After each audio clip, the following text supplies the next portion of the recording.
Kembali lagi di Bahas Produk. Setelah sekian lama saya tidak membuat konten bahas produk. Terakhir itu sekitar bulan April ya, April tahun 2021. Sudah sekitar 2 bulan yang lalu sebelum bulan Ramadan kalau nggak salah saya buat kontennya. Ya, kali ini Bahas Produk kembali hadir ya, menemani kalian. Dan sebelumnya saya ucapkan terima kasih karena akhir-akhir ini Bahas Produk, terutama yang produk tentang Taranasiku dan juga Aqua Supply of Fruit, banyak yang menonton ya. Terima kasih yang sudah menonton dan juga yang sudah subscribe. Dan kali ini saya hadirkan kembali Bahas Produk ya. Di bahasan kali ini terkait dengan produk-produk baru ya. Bisa dibilang produk-produk baru ini sekarang itu selalu ada ya di setiap tahunnya. Di tahun 2021 ini ada sekitar beberapa produk baru yang meramaikan pangsa pasar produk di Indonesia. Bicara tentang produk baru sendiri, nasibnya ada yang beda-beda. Ada yang bisa sukses di pasaran. Sebagai contoh adalah teh pucuk harum, itu yang dari Mayora ya.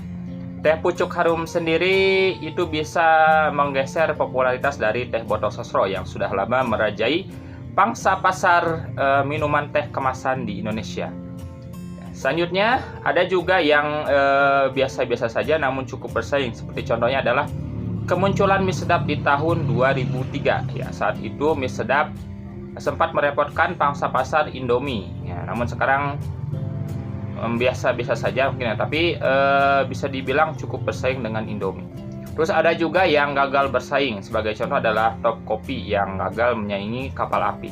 Tapi produknya masih ada di pasaran. Dan juga mungkin ada juga produk yang kurang beruntung, produk baru yang akhirnya ditarik dari pasaran. Ada juga yang seperti itu ya. Untuk produk mie instan tentunya banyak ya. Mungkin contohnya ada seperti mie kare dari OT ataupun seperti selera ya, itu juga dari OT dan sebagainya. Ya, di tahun 2021 ini tentunya ada banyak produk ya, termasuk produk-produk baru yang menyaingi produk-produk lama yang sudah ada sebelumnya. Apa sajakah itu? Ya, berikut adalah paparannya.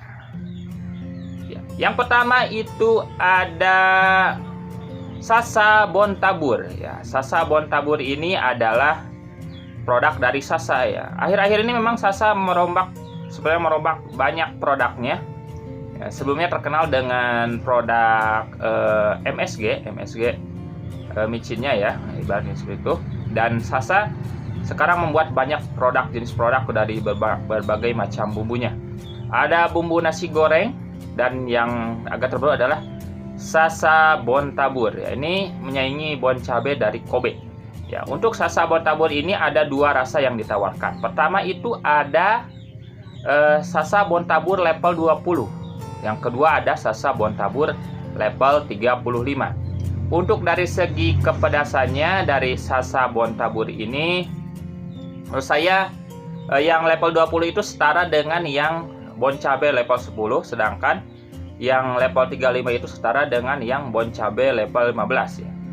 Untuk segi kepedasannya memang lebih pedas bon cabe menurut saya ya. Tapi untuk segi kegurihannya memang benar-benar mantap sekali dari Sasa Bon Tabur ini. Ya, bisa dibilang jika dibandingkan dengan produk sejenis, ada juga yang dari Jawara ya, Jawara sama Tabur. Dan yang pasti bon cabe yang sudah ada lama di pasaran ini cukup bersaing dari segi rasa. Tapi untuk kepedasan menurut saya yang masih top itu dari bon cabe ya. Terlebih lagi ada yang level 50. Saya belum coba yang level 50. Yang level 30 saja sudah cukup pedas ya. Pas saya coba dulu. Yang level 15 juga pedasnya lumayan. Dan untuk yang level 10 pedasnya biasa. Dan memang sudah banyak varian rasa dari bon cabe ya untuk dari segi produk sambal taburnya. Menurut saya yang masih juara tetap bon cabe menurut saya ya. Tapi untuk Sasa Bon Tabur mungkin segi rasanya cukup bersaing juga dan gurihnya khas Sasa banget. Selanjutnya yang kedua itu ada Kopi Tubruk Gajah. Nah, ini produk dari PT Sumber Kopi Prima ya, yang berpabriknya di Kudus ya, memiliki pabrik di Kudus dari kopi tubruk gajah ini. Kopi tubruk gajah ini cukup menariknya dengan inovasi gula terpisah, mengingatkan pada Torabika Creamy Latte ya. Torabika Creamy Latte ini produk dari Torabika ya, produk Mayora lebih tepatnya. Dan untuk dari segi rasanya, untuk kopi tubruk gajah ini lumayan mantap juga. Model kopinya kopi giling halus ya, sama seperti yang Torabika Gilus Mix ya. Memang di masa kini rata-rata kopinya giling halus ya, tapi ada juga yang model giling kasar, seperti yang model dari Kapal Api ataupun yang terbaru dari Top Kopi ya. Top Kopi Barista itu mirip-mirip dengan Kapal Api juga. Dan untuk rasa dari kopi tubruk gajah ini juga lumayan mantap juga ya, dari kopi tubruk gajahnya. Segi kopinya begitu khas dan memiliki keunggulan tersendiri. Namun untuk dibandingkan dengan produk kopi-kopi yang serupa, kopi hitam yang serupa, tentunya masih ada sedikit kalahnya juga ya. Terutama untuk Kapal Api yang punya ciri khas tersendiri. Ya, seperti itu mungkin yang kedua dari kopi tubruk gajah. Selanjutnya, yang ketiga itu ada Supermi Nutrimi. Ya, Supermi Nutrimi ini adalah produk dari Indofood ya. Seperti yang kita ketahui pada umumnya, dari Indofood ini ada berbagai brand mie instan yang terkenal. Yang pasti yang pertama ada Indomie, terus ada Supermi dan juga Sarimi. Tiga brand ini memang cukup populer. Tentunya ada juga produk-produk brand lainnya, seperti yang dari Intermi. Terus ada Misakura, itu sama-sama produk dari Indofood. Dan untuk segi rasanya, untuk Supermi Nutrimi ini mengingatkan pada Lemonilo ya. Lemonilo juga tanpa MSG dalam mie-nya. Jika dibandingkan ini masih kalah jauh. Dan ini bisa dimaklumi karena dari segi harganya sendiri, Supermi Nutrimi ini hanya Rp3.000, setengah harga dari Lemonilo. Ya, mie-nya menurut saya masih lebih unggul yang Lemonilo karena mie-nya mirip mie ayam. Untuk Supermi Nutrimi seperti mie pada umumnya. Untuk segi rasa dari Supermi Nutrimi, rasa stik ayamnya cukup lumayan dari Supermi-nya. Jika dibandingkan Lemonilo mungkin masih enak yang Lemonilo. Terlebih sekarang sepertinya ada formula baru segi rasa dari yang Lemonilo. Ya, dulu yang rasa ayam bawang rasanya menurut saya agak hambar, tapi yang sekarang ada sedikit rasa gurihnya, agak beda gitu ya dari Lemonilo rasa ayam bawang.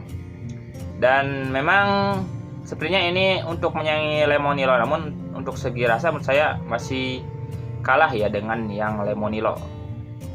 Ya, seperti itu mungkin dari Supermi Nutrimi rasa stik ayam ya, dimana tak ada tambahan sayuran brokoli.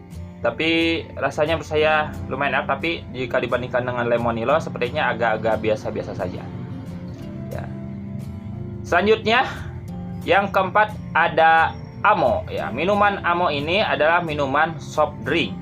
Ya, produknya ini diproduksinya PT AJ Indonesia yang produksi Big Cola juga, tapi yang mendistribusikan oleh PT Nutribeb Sinergi ya. Yang merupakan salah satu perusahaan yang ada di bawah naungan perusahaan Nabati ya. Nabati sendiri memang banyak jenis perusahaannya, termasuk yang perusahaan Ricis Factory itu ya di bawah naungan Nabati juga. Ya, kesuksesan Nabati di bidang biskuit bisa dibilang menginspirasi untuk membuat produk serupa, sepertinya membuat produk-produk lain. Seperti contohnya adalah produk dari snacknya itu seperti Nabati Sip Net. Nah, itu mirip dengan Taro ataupun ada Nabati Kuaci. Ya, bisa dibilang mulai merambah ke berbagai jenis produk di pasaran. Dan untuk dari segi rasanya, untuk dari yang produk minuman Amo itu lumayan ya. Ada 3 varian rasa yang ditawarkan. Pertama ada Amo Cola, Amo Lemon Tea, dan Amo Melon Tea. Menurut saya yang enak itu ya Amo Lemon Tea. Dan ini memang minumannya agak sedikit soft ya, lebih ringan dari yang minuman seperti Coca-Cola atau Fanta ya. Segi sodanya tidak terlalu kuat banget dan segi rasanya memang enak ya. Saya sukanya yang lemon tea dan juga cola. Untuk segi melon tea rasanya agak sedikit aneh, tapi untuk segi secara umumnya menurut saya lumayan enak ya dari minuman Amo ini. Dan yang terbaru kalau nggak salah ada Amo minuman mineralnya juga, yang juga meramaikan pasar pangsa pasar air mineral di Indonesia. Memang banyak ya, ada kristalin yang dari OT, terus ada juga Le Minerale dan sebagainya. Yang pasti cukup menarik memang persaingan di minuman kemasan ini, termasuk minuman soda ya. Ini sepertinya Amo ini menyaingi produk lainnya, seperti yang dari Coca-Cola itu ada Coca-Cola, terus ada Sprite, Fanta, terus juga mungkin yang miripnya ada Big Cola juga ya. Big Cola masih ada di pasaran, masih diproduksi PT Aja Indonesia. Ya satu pabrikan ya, Amo dan juga produk Big Cola. Segi rasanya memang mantap yang dari Amo ini dengan kemasan Rp2.000. Begitu juga Big Cola sekarang kemasannya Rp2.000. Mungkin ini sebuah strategi di pasaran, di mana strategi Big Cola juga begitu ya, harganya lebih murah daripada yang produk-produk dari Coca-Cola. Dari Amo Lemon Tea ini memang cukup mantap ya, secara umum bisa bersaing dengan produk-produk minuman bersoda serupa. Oke, mungkin sekian bahasan kali ini tentang produk-produk baru yang meramaikan pangsa pasar produk di tahun ini. Bagaimana pendapat kalian? Silahkan sampaikan di kolom komentar. Jangan lupa untuk like dan juga subscribe agar tidak ketinggalan video-video terbaru dari Tafakur. Sampai jumpa di bahas produk lainnya. Bye!